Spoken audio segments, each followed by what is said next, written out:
CMRL Exalogic സാമ്പത്തിക ഇടപാടിൽ മുൻ മുഖ്യമന്ത്രി പിണറായി വിജയന്റെ മകൾ വീണ വിജയനെതിരെ എൻഫോഴ്സ്മെന്റ് ഡയറക്ടറേറ്റ് വലം മുറുക്കുമ്പോൾ പുറത്തുവരുന്നത് ഞെട്ടിക്കുന്ന അഴിമതിയുടെയും കള്ളപ്പണം വെളുപ്പിക്കലിന്റെയും വിവരങ്ങളാണ്.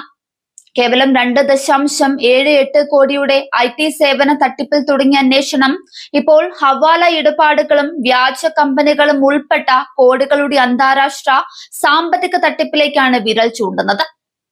എക്സാലോജിക് കമ്പനിക്ക് ലഭിച്ച തുകയേക്കാൾ വളരെ വലിയൊരു തുക വീണ കൈകാര്യം ചെയ്തതായി കണ്ടെത്തിയ ED കേസിലേക്ക് വിദേശത്തേക്കുള്ള അനധികൃത പണക്കടത്ത് കൂടി ഉൾപ്പെടുത്തി അന്വേഷണം വിപുലീകരിച്ചിരിക്കുകയാണ്. മെയ് 27-ന് വീണയുടെ വസതിയിൽ നടത്തിയ പരിശോധനയിൽ പിടിച്ചെടുത്ത ഡയറിയിലെ കയ്യെഴുത്ത് കണക്കുകളാണ് തട്ടിപ്പിന്റെ വ്യാപ്തി പുറത്തെത്തിച്ചത്. 3.49 ലക്ഷം UAE ദിർഹം, അതായത് ഏകദേശം 85 ലക്ഷം ഇന്ത്യൻ രൂപ ഹവാല ചാനലുകൾ വഴി ദുബായിലേക്ക് കടത്തിയതിന്റെ കൃത്യമായ തെളിവുകൾ EDക്ക് ലഭിച്ചു കഴിഞ്ഞു. ഇതിനു പുറമെ വെളിപ്പെടുത്താത്ത സാമ്പത്തിക സ്രോതസ്സുകളിൽ നിന്നായി 20.5 കോടി രൂപയുടെ മറ്റ് ദുരൂഹ ഇടപാടുകൾ നടത്തിയതിന്റെ തെളിവുകളും ഈ ഡയറിയിലുണ്ട്.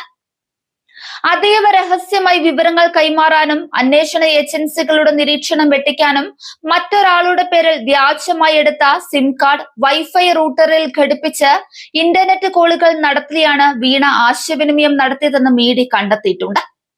ഈ ഫൗൾ പ്ലേ ആണ് കേസിന്റെ ഗൗരവം വർദ്ധിപ്പിക്കുന്നത്. തട്ടിപ്പുകൾ ഇവിടെയും തീരുന്നില്ല.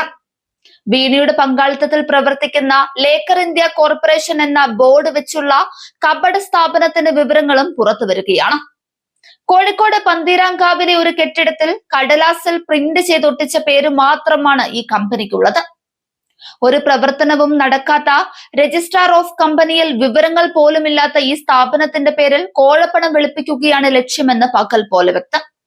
മുൻപ് മുഹമ്മദ് റിയാസ് തെരഞ്ഞെടുപ്പ് സത്യവാങ്മൂലത്തിൽ കാണിച്ച വീണയുടെ ഈ ആസ്തിയിൽ നിന്ന് കഴിഞ്ഞ മാസം 15.5 ലക്ഷം രൂപ ED മരവിപ്പിച്ചിരുന്നു.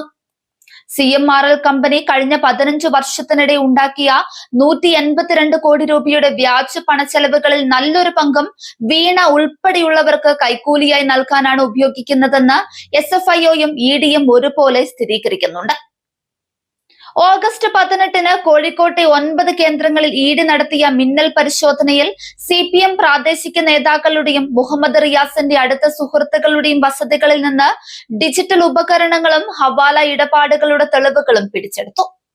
ഈ തെളിവുകളുടെയും ED പുറത്തുവിട്ട വാർത്താക്കുറിപ്പിന്റെയും പശ്ചാത്തലത്തിൽ രാഷ്ട്രീയ പ്രതിരോധമെന്ന സ്ഥിരം നാടകം കൊണ്ട് ഇനി പാർട്ടിക്കും ഭരണ നേതൃത്വത്തിനും രക്ഷപ്പെടാനാകില്ലെന്ന് വ്യക്തമാണ്.